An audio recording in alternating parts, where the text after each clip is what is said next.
same page that I spoke from, that you say is not his job description. You say his job is to maintain visibility of the state and national elected officials. Well, you read from the same thing I did, only you didn't go to the next line that says, distributes PAC funds, informs members of the public of those endorsements. You also mentioned that you don't give money locally. Well, in one of your newspapers, or documents that's called the PSAR Good Government, you explain that you've supported and given money to Mayor Cox, you've given money to someone in Imperial Beach. You have this, look at that attachment, please, because they do endorse local candidates. They have endorsed local candidates, and I assume they're going to continue to. And it seems to me that Mr. Discoli is going to continue to do what you tell him to do. If you haven't told him yet, he's not going to know what to say. And you also mentioned, Mr. Discoli, that you look at this from, what was it, 1,000 feet or 1,000 whatever. That doesn't sound to me like you're active in our community. Do you live in Chula Vista?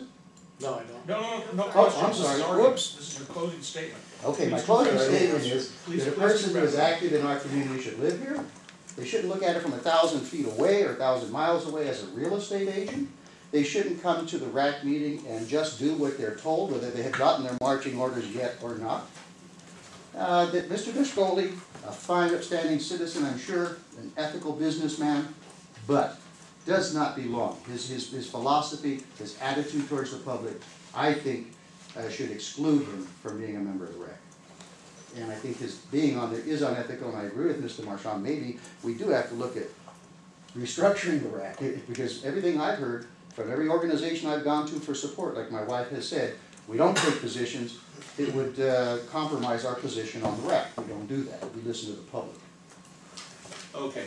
I'm sorry, I'm part of it. I'm one of the complaints too. I haven't finished. She's going to finish it up. To the extent, yeah, but please don't repeat anything that's already been said. Okay. Okay. Okay, I'll do my best. Okay. Earlier, Mr. Discoli started by thanking you, and I thank you as well. I also think that what we are doing is volunteer time too. We have no ulterior motives. Mr. Marchand said, and Mr. Discoli asserts that this is political, that maybe we're trying to change the structure of RAC. We have no such aspirations, and we are just two individuals. We put this together ourselves. We have no direction from anyone else, and this was it has none of those aspirations. I think what this is about, and I want to go back to saying, and I'm being repetitive, I know, that really this is not about Mr. Discoli. I think for all of us, we're really asking from the Board of Ethics is a clarification of rules, a clarification of what I as a member of the public can expect from a public official.